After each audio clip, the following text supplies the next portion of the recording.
Lesson 3, adding and subtracting decimals with few non-zero digits. So let's get rolling here. We're going to be adding and subtracting decimals. Today's ICANS, I can tell whether writing or removing a zero in a decimal will change its value. And I know how to solve subtraction problems with decimals that require unbundling or decomposing. So that's kind of talking about using base 10 blocks. Okay, so make sure you have today's date, your ICANS, and we're ready to move on.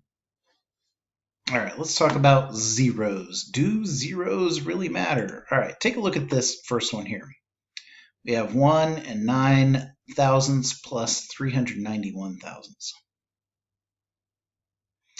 Yeah, makes a big difference, right? Because this 9 is in the thousandths place and this 1 is in the thousandths place. So you add those together. If the zeros didn't matter, then that 9 would end up getting added to any of those place values and can really make a big difference. So then you end up with the 9 plus the 1 gives you 10, carry the 1, which gives you 10 because 9 plus 0 plus 1 makes 10. Carry the 1 again. 1 plus the 3 makes 4. You have 1 and 400 thousandths. What about here? Are each of these true? This one's true, right? Because even though all these zeros are here, we've still got the 3, the 4, the decimal still in the same place, the 5 and the 6 are still in the same place values. It's just that these expand the number of place values that this uses. But these zeros are just like putting zeros at the beginning of that whole number is.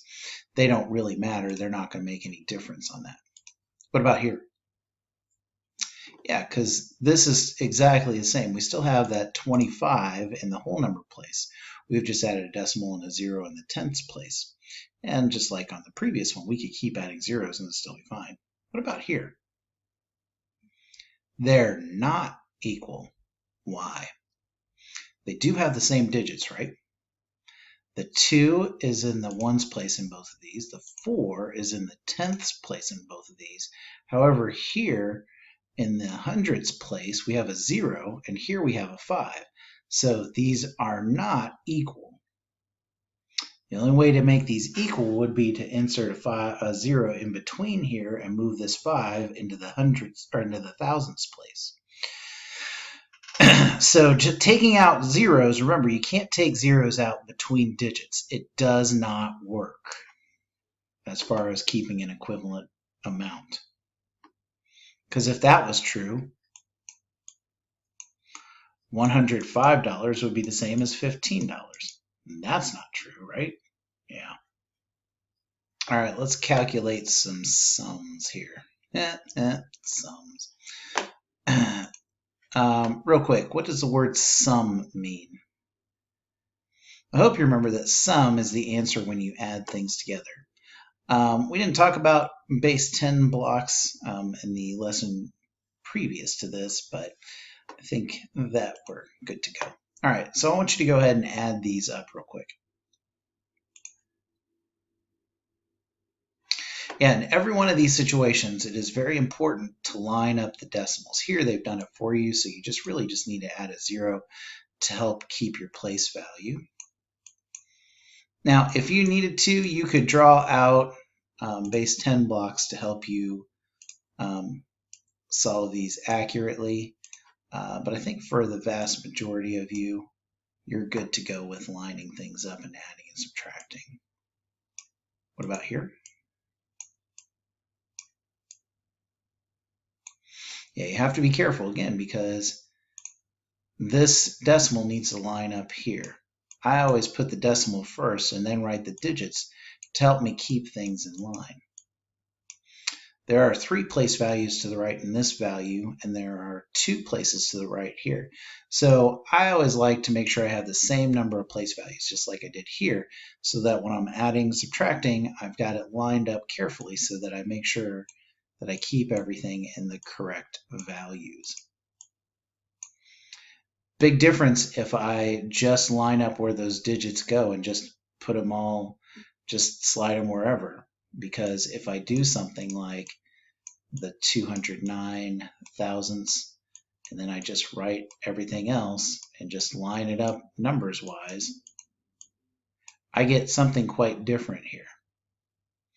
But this doesn't work. This is, this is a different value. This 1 is in the same place value as this 0 in the 209 thousandths. That 1 is worth a lot more than this 9 thousandths.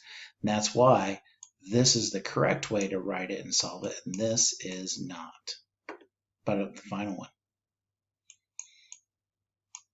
Yeah, it really doesn't matter when you're adding or adding. I guess subtracting, it's a big deal, which one you put on top. But I always like to put the one that's got the greater value on top. It really doesn't matter which way you do it. Hang on a second, let me fix it.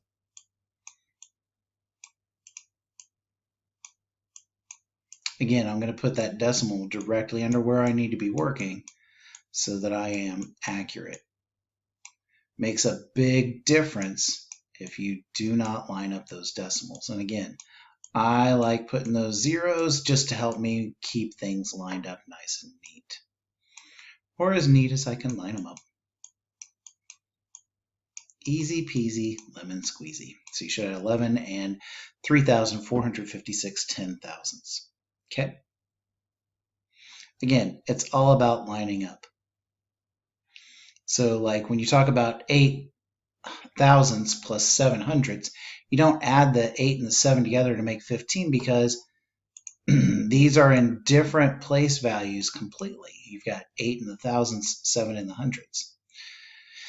As far as drawing out the base 10 number representations, it's making sure that you draw something that accurately represents each of those place values. That's why I think, especially as we get smaller and smaller place values, it gets a little difficult to draw those out.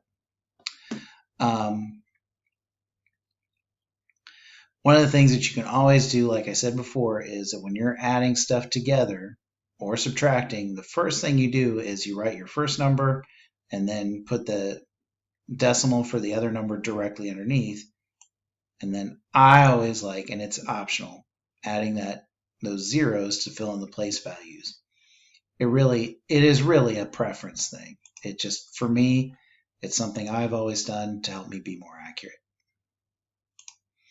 All right, what about doing some subtraction with decimals?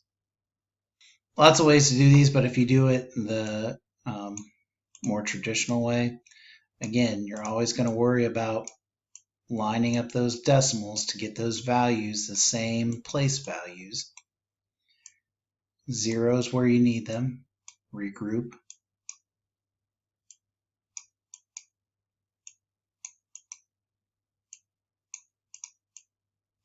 So you get 2500ths for A. Go ahead and solve out B. Yeah, this one wasn't too bad. This one had the place values pretty much lined up. One thing that most students do is pretty well in these. Remember that your regrouping works just like it did with whole numbers. That now one whole that we're bringing over here is now 11 whole tenths. So it makes a 7 here, 1, so you got 1 and 7 tenths, in case that was a little hard to read. All right, what about this one? Yeah, again, not too big of a deal for lining up because they both have the same number of digits set out in the same place values. And then it's regrouping like always. You can do it this way where you take and make it into a 10 and then regroup out of it the 9. I usually just go ahead and cross out 10 and make that 9. Similar sort of situations that you can do a lot of different ways. Make 700ths.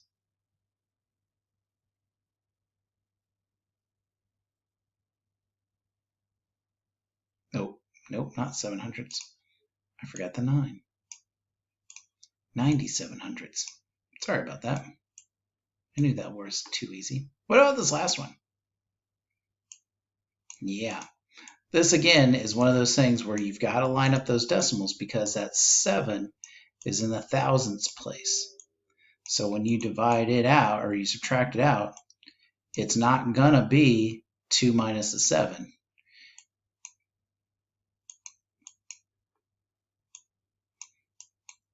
should end up with 13 thousandths here. Okay, again, it's all about that lining up piece. If you do it this way, which, by 6th grade, this is, really where you're going to start doing it more consistently. Let's take a look at a couple of people's as far as they solved it out. Here, you've got Diego took and split apart 4/10 into 3/10 and 10 hundredths, or 1/10, and subtracted out the 3 hundredths there. So you basically did 10 hundredths minus 3 hundredths gave you 7 hundredths, and then added it back to that 3/10 to give you 37 hundredths. Elena did something similar to what I did. Put that 0, lined it up, subtracted out, and got 37 hundredths. Advantages or disadvantages here. What the big difference is, here we're talking about breaking it up and chunking out the pieces to solve, whereas here we're doing more of like a traditional type method. Diego's can be pretty fast to do, especially you don't have to think about regrouping too much and you're just adding pieces back in. Elena's advantage is that you're going to have less space taken up by doing it, and you can be very efficient. Both of those can be very efficient. It really just depends on which is more comfortable for you.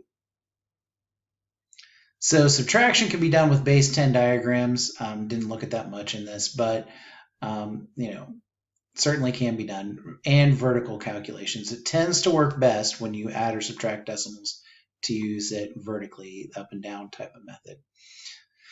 Both of them require you to take out values in the same place, and the decimals can be written or removed at the end, adding those zeros to not change the value, but then can give you something to add or subtract out of. Okay, when you use base 10 blocks, you can represent larger values by, in this situation, we've got 7/10. How do we take 7/10 out of 5/10? Well, we got to take a whole group of one whole, which is 10/10, and put it with this 5/10, giving 15 to subtract out. So you have to physically break that up. And again, why are we lining up the decimals? So that way that the digits that have the same place value can line up more easily. All right. We can keep going on with that, but most of you seem really strong with adding and subtracting, so I think we are set to go for today. So thanks for watching.